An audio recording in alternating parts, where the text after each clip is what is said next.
Hello everyone. Telangana state TET notification release చేశారు. So ఇక్కడ మీరు గమనిస్తే ఇక్కడ తెలంగాణ టెట్ 2024 అని ఉంది. తెలంగాణ రాష్ట్ర విద్యాశాఖ తెలంగాణ ఉపాధ్యాయ అర్హత పరీక్ష టెట్ 2024 నోటిఫికేషన్ విడుదల చేసింది. అర్హతలైన అభ్యర్థులు దరఖాస్తు చేసుకోవచ్చు అనేసి నోటిఫికేషన్ మెన్షన్ చేశారు. అర్హత ఏముండాలంటే ఈ నోటిఫికేషన్ అప్లికేషన్ పెట్టుకోవాలంటే డిఈఐఈడి, డిఈడి, బిఈడి, లాంగ్వేజ్ పండిట్ ఉత్తీర్ణులైన అభ్యర్థుల అర్హతలు ప్రస్తుతం చివరి సంవత్సరం చదువుతున్న వారు కూడా అప్లికేషన్ అయితే పెట్టుకోవచ్చు. పరీక్ష విధానం చూసుకుంటే ఆన్లైన్లో కంప్యూటర్ ఆధారిత పరీక్ష అయితే ఉంటుంది. I mean CBT computer based test అంటాము జరుగుతుంది.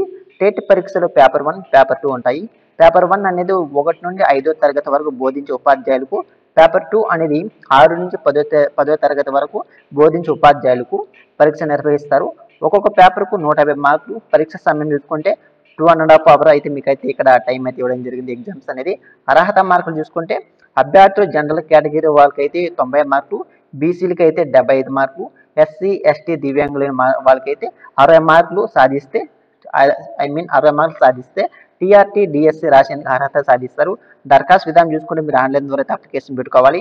ఆన్లైన్ దరఖాస్తు ప్రారంభ తేదీ అనేది మీకు అయితే క్లియర్ మెన్షన్ చేశారు కదా, మార్చి 27వ తేదీ నుంచి మీకు ఇక్కడ చూసి మీరైతే ఆన్లైన్ దరఖాస్తు తేదీ చూసుకుంటే క్లియర్ మెన్షన్ చేశారు కదా, ఏప్రిల్ 10వ తేదీ వరకు కూడా మీరైతే ఆన్లైన్ ద్వారా అయితే పెట్టుకోవాల్సి ఉంటుంది. పరీక్ష తేదీ చూసుకుంటే మీకు మనకి మే 20 నుంచి మనకి జూన్ 3వ తేదీ వరకు కూడా మీకైతే ఎగ్జామ్స్ అయితే కండక్ట్ చేస్తారు. క్లియర్ మెన్షన్ చేశారు. వెబ్సైట్ చూసుకుంటే ఇక్కడ క్లియర్ మెన్షన్ చేశారు. స్కూల్ edu.telangana.gov.in ISMS అనేది అఫీషియల్ వెబ్సైట్. ఒకసారి మీరు వెళ్ళి గూగుల్ సెర్చ్ చేయండి. సో మిగతా వివరాలు అక్కడ ఉంటాయి. మీకు సిలబస్ ప్యాటర్న్ ఏమిటి, సిలబస్ ఏమిటి, సో అదేవిధంగా ఏ టాపిక్స్ నుంచి క్వశ్చన్స్ వస్తాయి, ఇలాంటి విషయాలు మరింత ఇన్ఫర్మేషన్ అక్కడ దొరుకుతుంది. సో జస్ట్ నేను మీకు ఒక ఐడియా కోసం అయితే వీడియో అయితే చేస్తున్నాను. సో ఇది వీడియో. సో ఈ వీడియో మీకు ఉపయోగపడింది అనుకుంటే వీడియోని తప్పకుండా లైక్ చేయండి, ఛానల్ సబ్స్క్రైబ్ చేసుకోండి. సో మీకు వీడియో ఉపయోగపడింటే ఖచ్చితంగా వీడియో కింద కామెంట్స్ అయితే చేయండి. Thank for watching this video.